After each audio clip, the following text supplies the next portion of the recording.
തൃശ്ശൂരിലെ ഷോളയാർ ഡാം കൂടി തുറന്നിരിക്കുകയാണ്. അപ്പോൾ ചാലക്കുടി പുഴയുടെ തീരത്തുള്ളവർ ജാഗ്രത പാലിക്കണം. ഷോളയാർ ഡാമിന്റെ 3 ഷട്ടറുകളാണ് നിലവിൽ തുറന്നിട്ടുള്ളത്. ഇന്നലെ തന്നെ ഷോളയാർ ഡാം തുറക്കും എന്നുള്ളൊരു മുന്നറിയിപ്പ് അധികൃതരുടെ ഭാഗത്തു നിന്ന് വന്നിരുന്നു. ഇപ്പോൾ ഷോളയാർ ഡാമിന്റെ 3 ഷട്ടറുകളാണ് തുറന്നിട്ടുള്ളത്.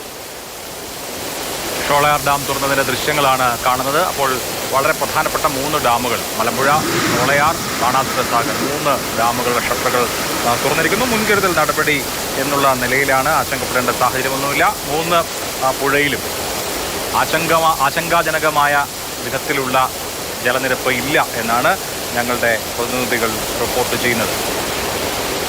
മലമ്പുഴ, ബാണാസുര, ഷോളയാർ ഡാമുകളിൽ നിന്നുള്ള ദൃശ്യങ്ങളാണ് കാണുന്നത്. ജലനിരപ്പ് ഉയർന്ന പശ്ചാത്തലത്തിലാണ് ഇപ്പോൾ തൃശ്ശൂരിലെ ഷോളയാർ ഡാം തുറക്കാനുള്ള ഒരു തീരുമാനത്തിലേക്ക് എത്തിയത്. ആവശ്യമായ മുന്നറിയിപ്പുകളൊക്കെ നൽകിയിരുന്നു. ഘട്ടം ഘട്ടമായിട്ടായിരിക്കും വെള്ളം തുറന്നുവിടുക.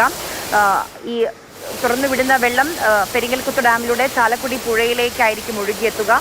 അതുകൊണ്ട് ഈ ഷോളയാർ ഡാമിന്റെ ഈ ഷട്ടറുകൾ തുറന്നൊരു പശ്ചാത്തലത്തിൽ പെരിങ്ങൽകുത്ത് ഡാമിലൂടെ അധിക ജലം ഒഴുകി ചാലക്കുടി പുഴയിലേക്ക് എത്തും. അതുകൊണ്ട് തന്നെ തീരത്തുള്ളവർ ജാഗ്രത പാലിക്കണമെന്ന മുന്നറിയിപ്പ് കൂടി ഇപ്പോൾ ജില്ലാ ഭരണകൂടം നൽകുന്നുണ്ട്.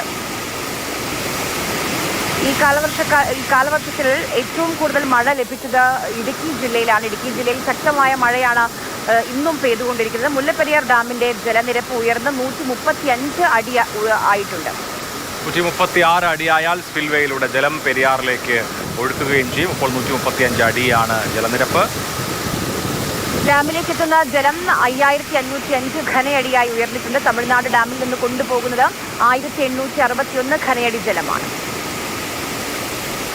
വിവിധ ഡാമുകൾ തുറക്കുന്നതുമായി ബന്ധപ്പെട്ട ദൃശ്യങ്ങളും വാർത്തകളുമാണ് പ്രേക്ഷകർ അറിഞ്ഞത്. ഇപ്പോൾ നമുക്ക് ദൃശ്യങ്ങളിൽ കാണാവുന്നതുപോലെ മലമ്പുഴ, ലോവർ ഷോളയാർ, അതുപോലെ തന്നെ ബാണാസുര സാഗർ ഡാമുകൾ തുറന്ന് ജലം